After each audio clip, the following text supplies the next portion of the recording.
ছাত্র আন্দোলনে যোগ দিয়ে 2 পায়ে গুলি খেয়েছেন। রক্তাক্ত শরীরে 5টি হাসপাতাল ঘুরে পাননি তেমন চিকিৎসা, বরং আন্দোলনে যোগ দেয়ায় শিকার হয়েছেন ডাক্তারদের বাজে ব্যবহারের। নামে মাত্র চিকিৎসা নিয়ে বাসায় এলে সেখানেও পুলিশের গ্রেপ্তারের আতঙ্কে দিন কেটেছে। বলছি শিক্ষার্থী নাজমুল হাসানের কথা। বাবাহারা এই ছেলেটি ছিল তার পরিবারের একমাত্র উপার্জনক্ষম ব্যক্তি। চিকিৎসা বাবদ জমানো অর্থ খরচ করে হাত পেতেছেন মানুষের দুয়ারে, চাইছেন সরকারের সহায়তা।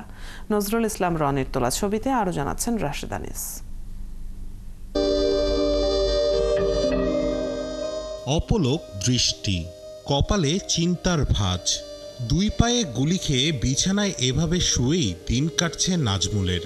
মানসিক ভারসাম্য হারিয়েছেন অনেকটা। চোখ বন্ধ করলেই ভেসে ওঠে 19 জুলাইয়ের দুঃসহ স্মৃতি। আন্দোলন মিছিল নিয়ে ব্র্যাক ইউনিভার্সিটির সামনে পর্যন্ত যাই। হঠাৎ করে আমরা কিছু বুঝে উঠতেও পারি নাই। তারা 2টা রাস্তায় 4টা ট্যাঙ্ক আর 20-30 জন পুলিশ আর 2টা হেলিকপ্টার উপর থেকে এসে আমাদের উপর বৃষ্টির মতো করে গুলি ছোড়ে তারা। জীবন বাঁচাতে ঘুরেছেন এক হাসপাতাল থেকে অন্য হাসপাতালে। রক্তাক্ত শরীরে ঠাঁই নিয়েছিলেন পাবলিক টয়লেটে। এমনকি বাসায় এসেও পুলিশের হেনস্থার শিকার হয়েছেন। যখন রক্তক্ষরণ হচ্ছিল তারপরও কেউ চিকিৎসা দিতে চায়নি। তারপর যখন বাসা আসার পরও পুলিশ আমাদেরকে রক্ষা দেয়নি।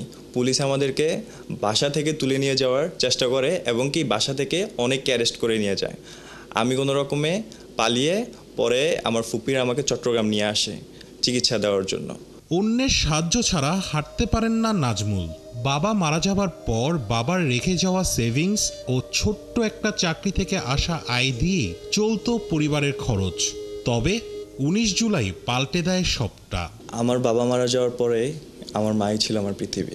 আমার মা কত টাকা যে ঋণ করছে, কত লাখ টাকা ঋণ করছে আমি নিজেও জানি না, আমাকে বুঝতেও দেয় না। ওনার শুধু একটাই চাওয়া, আমি সুস্থ হই, আমি ভালো হই, আমি আবার আমার পরিবারের জন্য যাতে কিছু একটা করে উঠে দাঁড়াইতে পারি। চোখে মুখে অনিশ্চিত ভবিষ্যতের হাতছানি। বলছেন সরকারের সহায়তা তার মতো সকলের প্রাপ্য।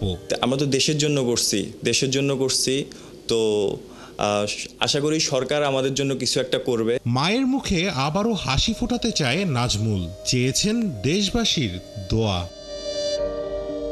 রাশেদ আনিস, 71, ঢাকা।